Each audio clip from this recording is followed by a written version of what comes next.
Dear students, good morning all of you. आप सभी लोगों का एसएसटी क्लासेज में स्वागत है। डियर स्टूडेंट्स, आज का जो मेरा टॉपिक है NCERT math class 10 arithmetic progression समांतर श्रेणी। ठीक है ना। आज का जो हमारा टॉपिक है समांतर समांतर श्रेणी। ठीक है। तो समांतर श्रेणी जो है इसको इंग्लिश में बोलते हैं अरिथमेटिक प्रोग्रेशन।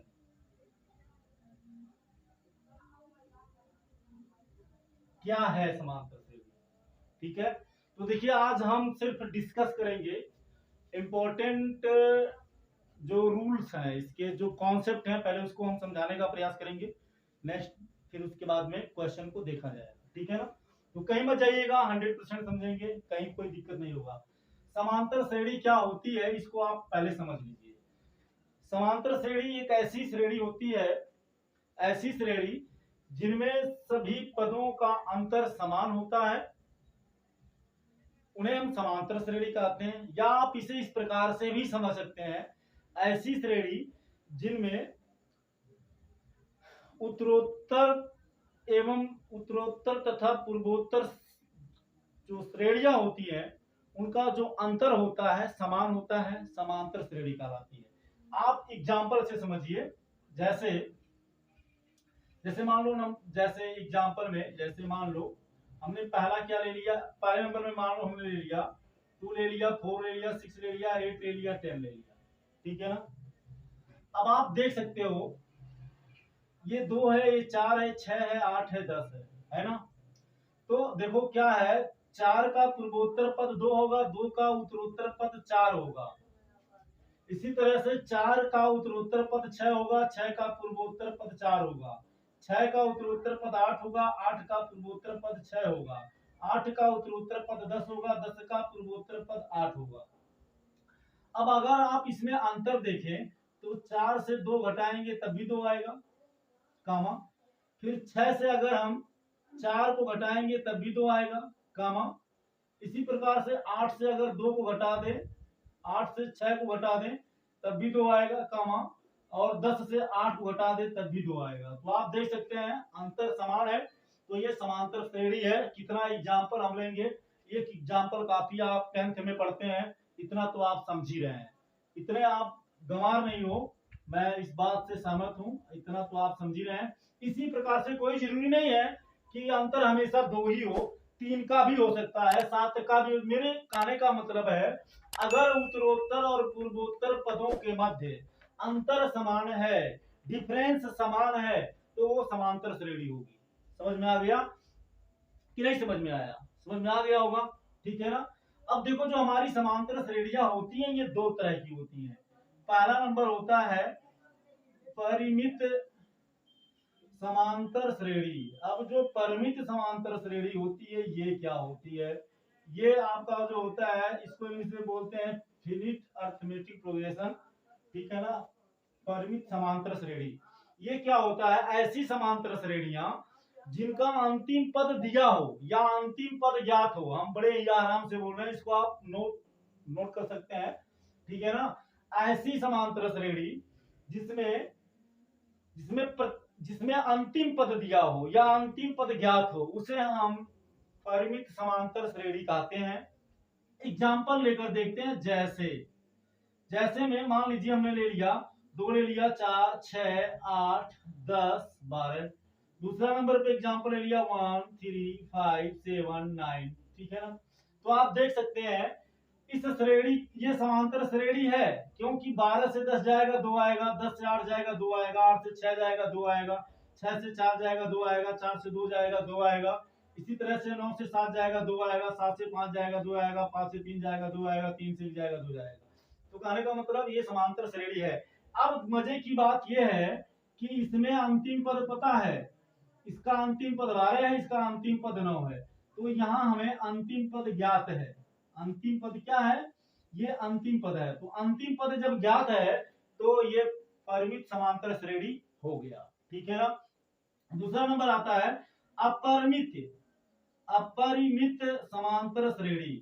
अपरिमित समांतर श्रेणी इन्फिनिट अर्थमेटिक प्रोग्रेशन, समांतर श्रेणी, अपरिमित समांतर श्रेणी। अब अपरिमित समांतर श्रेणी क्या होती है?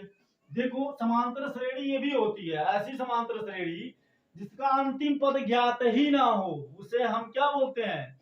अपरिमित समांतर। देखो अपरिमित मतलब ऐसी समांतर श्रेणी जो जिसके जिसके पद क्या हो? इन्फिनिट हो। कहने का मतलब लास्ट टर्म क्या है नहीं पता होता है, अंतिम पद क्या है नहीं पता होता, वही हमारा अपरिमित समांतर श्रेणी कहलाता है। एग्जाम्पल ले लेते हैं, जैसे मान लो हमने ले लिया, मान लीजिए हमने ले लिया 1 ले लिया, फिर 4 ले लिया, फिर उसके बाद में हमने क्या किया 7 ले लिया, इसके बाद में हमने 10 ले लिया, इसके बाद में हमने 13 ले लिया, ठीक है ना, फिर डॉट डॉट। इसी दूसरा एग्जांपल मान लीजिए हमने 2 ले लिया, 4 ले लिया, 6 ले लिया, 8 ले लिया, 10 ले लिया, 12 ले लिया, डॉट डॉट। अब देखिए दोनों समांतर श्रेणी है। इसमें देखो 13 से 10 जाएगा 3, 10 से 7 जाएगा 3, 7 से 4 जाएगा 3, 4 से 1 जाएगा 3, 12 से 10 जाएगा 2, 10 से 8 जाएगा 2, 8 से 6 जाएगा 2, 4 से 2 जाएगा 2। तो ये समांतर श्रेणी है। क्यों? क्योंकि प्रत्येक उत्तरोत्तर तथा पूर्वोत्तर पद के बीच का जो डिफरेंस यानी अंतर है वो समान है, तो ये समांतर श्रेणी है।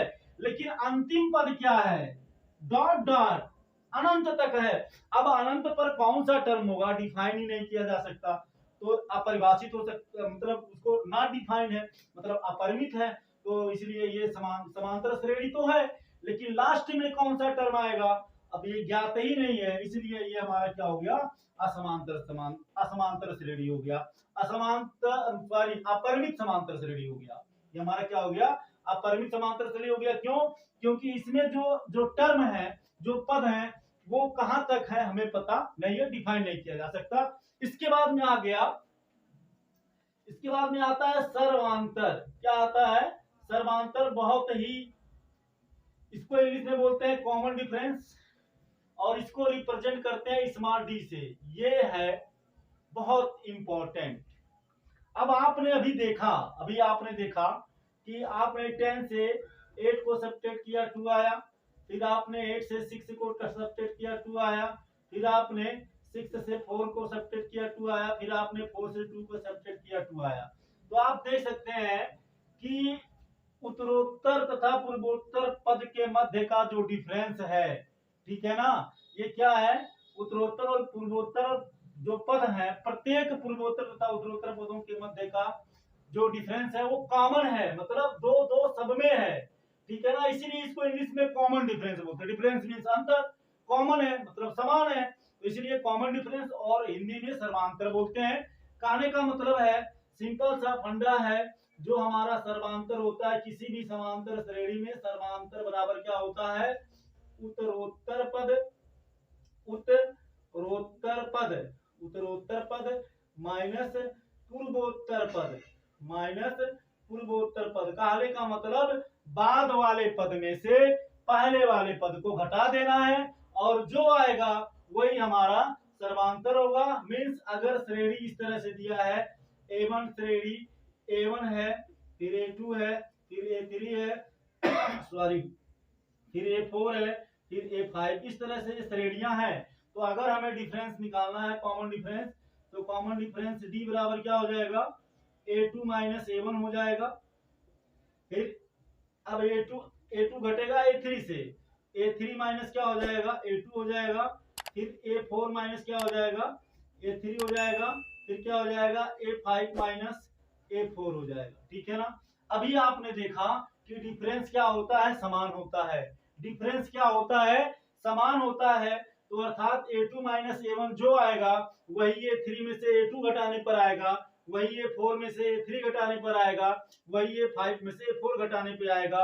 अर्थात समान होंगे तो यहाँ हम इक्वल का सिंबल लगा सकते हैं। तो कहने का मतलब कॉमन डिफरेंस जो होता है ये हमारा इसके लिए कॉन्सेप्ट हो गया, ठीक है ना।